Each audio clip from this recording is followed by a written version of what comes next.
You could have been knighted, you could have been one, I wouldn't have known. But, yeah, that would be cruel, wouldn't it? Husband and wife, only one of them. That would be a real way to twist the knife, wouldn't it? Not to give the knife, not to give the award to one of us. What do you make? Go on, what do you make of what you've seen so far, then, Esther and Phil? Well, look, I think in terms of the list, it's in many respects, it's quite predictable. Boris is very loyal to people who are very loyal to Boris, and I don't think that's an unreasonable situation.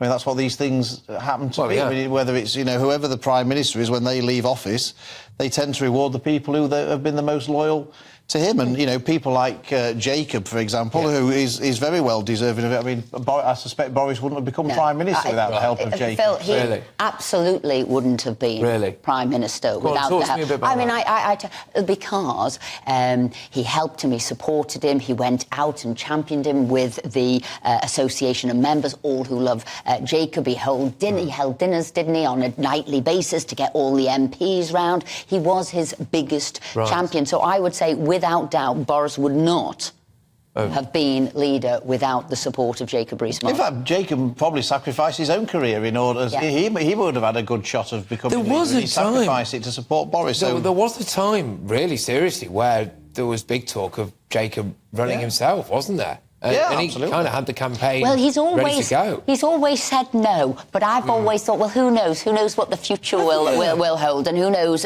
for Jacob? And maybe Jacob will be thinking of other things. But he was absolutely loyal and really worked. I always said, didn't I, worked harder than Boris for Boris to become Prime Minister. That's more difficult sometimes to work harder than Boris. There you are, I suppose the most intriguing thing of all, though, is about Nadine Dorries, isn't it? So, yes, thank you for crowbarring this in now. What's going on there?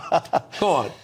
Well, you could only think, you know, she's not on the list, it was going to go back to vetting. Do you remember that story broke this morning? Alok Sharma wouldn't be on the list, probably not for by-elections, various other reasons. So you can only think, was it a fit of pique that she's left, that she wasn't? Or is it that if she wasn't an MP, she could quickly get on the list in time? Which way was it? She said she didn't want to force a by-election, but that's where we're going. And then other people have said, is she so loyal to Boris that her coming out of her seat provides a vacancy for Boris, who would be in a tight marginal seat should anything go wrong, for him to go there? Well, there's a by-election, though, isn't there? So Boris can't stand in a by-election. He's already in Parliament. So. But but could he come? I mean, you don't know what's going to happen, do you? It's the stranger things that happen.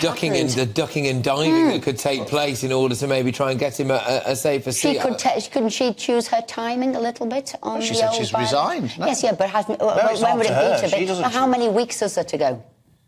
Well, it'll be the Conservative Party in Parliament will move the writ for the by-election. I'm just thinking there could be more manoeuvring. Watch this space. But how much of a loss will it be, Nadine Dorries?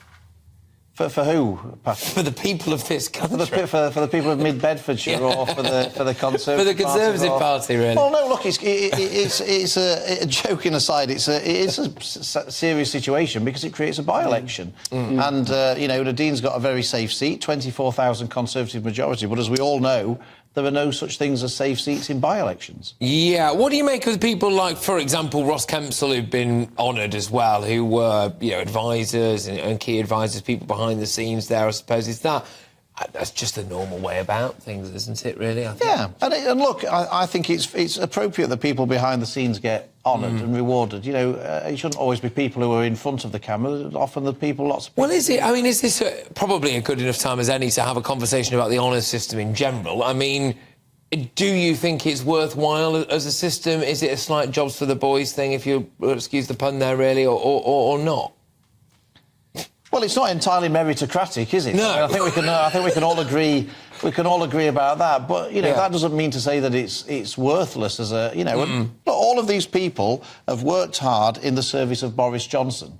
And that is a perfectly respectable thing. You know, if you didn't have people who went out and were loyal to the Prime Minister you'd have anarchy. Yeah, I think what people have questioned though is the number that have come in over the last couple of years, because there's been quite a few resignations, and I think you've got to have the integrity of the second house. And people are saying, well, who's going in there?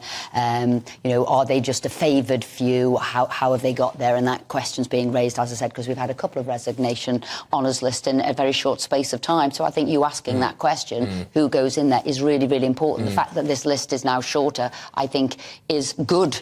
Actually, I think it's good that it's a shorter list. Yeah, I think it is. I mean, obviously, it's clearly not without the controversy. I mean, the Nadine Dorries thing is the fascinating one. We'll wait for a bit more detail, really, because clearly something has changed there in her mind. I mean, she was actually doing media rounds a few hours ago saying that she wasn't going to resign, really. She didn't want to cause a by-election. She's not telling us what has happened behind the scenes. As I think Ben Houchen there, or Houchen, I think he has done a phenomenal job as the mayor there in the northeast. I think the sort of the sort of economic turnaround of that region, of which he was instrumental in, I actually think that's very worthy. So, as I said, they've all done different things. What do you think, Phil? Yeah, a lot of these people are loyal to Boris Johnson, and Boris Johnson has repaid their loyalty by giving them something in the honours list. And people might think that that's a bit seedy, but that's politics. Politics is a grubby business on the whole, and that's just the way politics works. Yeah, well, I mean, this is the system. It's all very well ago. I mean, I can ask a kind of broad brush question about it. I mean, this is not new, right? No, this has been going on for as long as the honours system's been in place. So let's not pick on Boris Johnson and people who will get an honour from Boris Johnson.